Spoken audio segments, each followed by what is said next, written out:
చెప్పు చిన్ని, హోంవర్క్ అంటే నాకు జ్వరమొస్తుంది. మన ఇంట్లో వైఫీ పోతే అంతగా బాధపడరు, కానీ హోంవర్క్ చెప్పిన టైం మర్చిపోతే ఇంట్లో భూకంపం. నిజమే బంటి, నేను ఒకసారి హోంవర్క్ మర్చిపోయా. మా మమ్మీ నా మీద పాత బుక్స్ వర్షన్ చేశారు. ల్యాప్టాప్తో కాదు, ఆక్స్ఫర్డ్ డిక్షనరీతో బాదారు. హహ, మా అమ్మ ఒకసారి అడిగింది, హోంవర్క్ ఎందుకు చేయలేదు.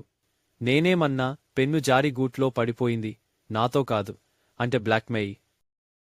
అలానే స్కూల్ టిఫిన్ బాక్స్ గురించి చెప్తా. నా ఫ్రెండ్కు వల్ల మమ్మీ దోశ, మజ్జిగ, బొంబాయి హల్వా పెట్టారు. నాకు ఏం పెట్టారంటే ఓన్లీ మామిడి తొక్కు. నాకు నో చీటింగ్ అన్న మాటే నచ్చదు. నాకు 3 ఐటమ్స్ కావాలి, ఆలూ కర్రీ, టమాటో చట్నీ, అన్నీ కలిపిన మిశ్రమం. ఒకసారి స్కూల్లో టీచర్ అడిగారు, ఎవరెవరు డాక్టర్ అవుతారు? అందరూ చేతెత్తారు. నేను ఏమన్నానంటే, నాన్న అంటారు రోజు, నువ్వు నన్ను డాక్టర్ చేయడం కష్టం, నేనే మాస్టర్ అవుతాను. నేనైతే నేను సైన్స్ లెక్కలన్నీ చదివి మమ్మీకి సోప్ ఎక్కడ చీపురుతో వాడాలో చెబుతాను అన్నాను. బంటి, నువ్వు తింటావు కాని చదవదుగా. ఒక్కసారి నీ పుస్తకంలో బటర్ స్టెయిన్ వచ్చిందట. అది బటర్ కాదు, బహుశా ఆల్ ఇన్ వన్ స్వీట్. పుస్తకం మీద ఆహారమే చెబుతుంది. ఈ పిల్లాడి ఫ్యూచర్ టిఫిన్ బాక్స్లోనే ఉందని. ఇంకా ఫన్నీ స్కూల్ స్టోరీస్ కోసం మా ఛానల్ని సబ్స్క్రైబ్ చేయండి. బై బై బుజ్జి పిల్లలు.